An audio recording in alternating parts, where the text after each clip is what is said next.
ketika MUI melaksanakan musyawarah nasional ya yang ke-7 ya, itu telah mengeluarkan fatwa yang jelas bahwa kesimpulan dari fatwa ini ada 3 poin.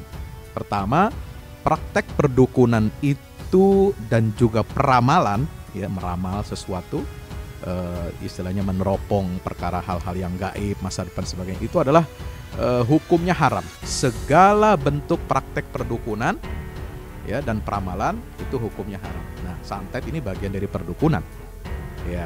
Yang kedua, mempublikasikan, ini fatwanya ini.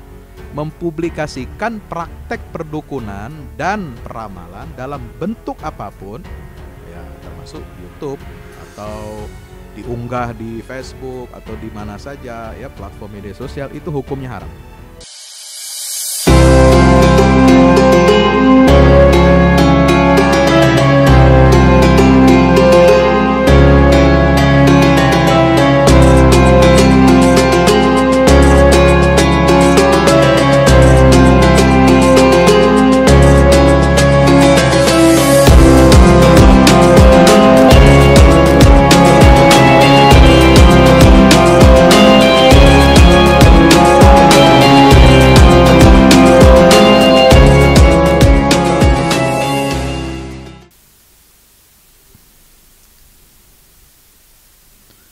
Saya malah baru tahu kalau ada YouTuber isi kontennya itu tentang santet nih, perdukunan.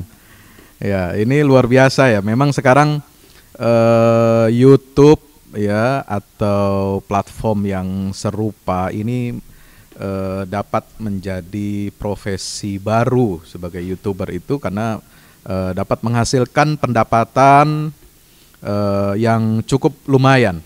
Apalagi kalau subscribernya banyak, viewersnya terutama, dan interaksi ya, like, share, and comment itu sangat banyak, maka ini akan menghasilkan pendapatan yang cukup besar. Ya, saya tahu begini karena saya juga YouTuber juga walaupun sedikit gitu ya. Nah, ini persoalan santet, perdukunan ini kan sudah difatwakan oleh Majelis Ulama Indonesia. Ya, Majelis Ulama Indonesia ini kalau saya kutip ya, dalam fatwa nomor 2, ya, fatwa nomor 2 tahun 2005. Itu sudah lama ini ya, sudah 16 tahun hampir. Ya, sudah 15 tahun lebih ya.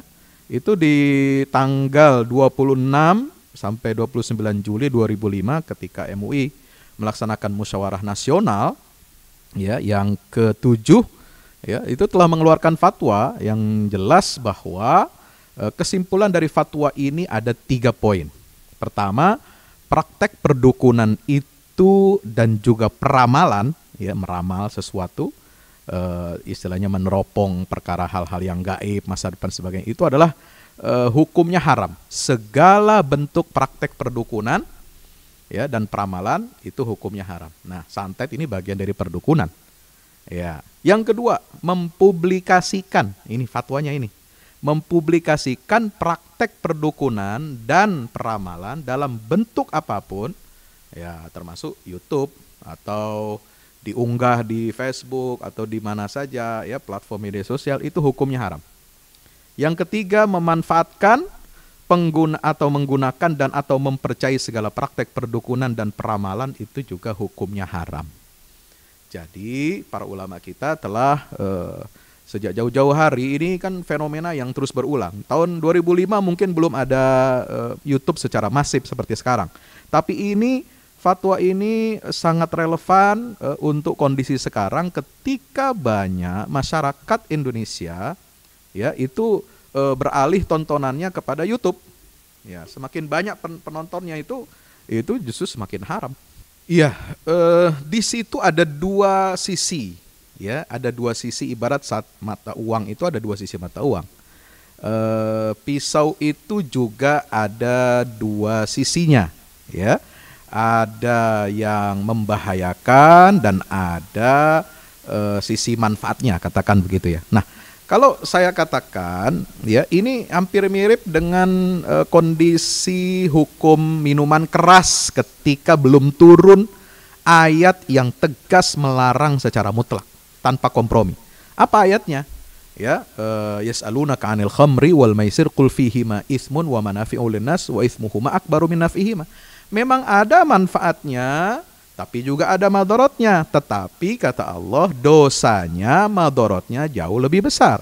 Nah, kalau kita analogikan ke sana, Mas Rizky, ya, tontonan tayangan seperti ini, walaupun di ujungnya itu ada edukasi untuk bertobat, ya, jangan melakukan seperti itu. Tapi di sisi lain, ini juga bisa mengundang ketertarikan, ya, dan orang yang nggak punya iman, yang termasuk mempublikasikan itu bagian dari mempublikasikan. Kalau kita ingin mengajak para dukun santet ini bertobat, ya, itu caranya jangan dipublikasikan, datangnya aja satu-satu. Ya, kalau misalnya punya kemampuan untuk untuk mengalahkannya, ya duel aja satu-satu, nggak usah dipublikasikan gitu. Kira-kira begitu ya.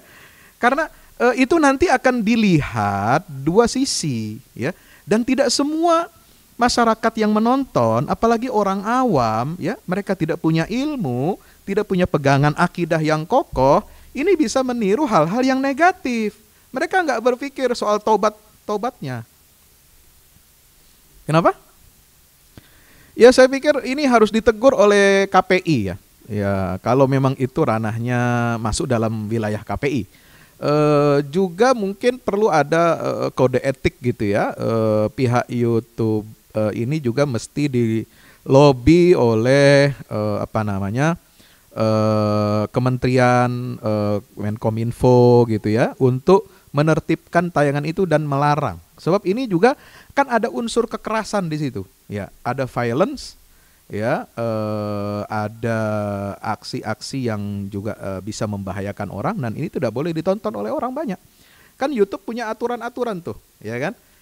Tidak ada tayangan seksual, ya, hubungan seksual, tidak boleh ada kekerasan, ya, darah dan lain sebagainya. Nah, ini bisa dimasukkan ini melalui lobby daripada pihak otoritas yang berwenang.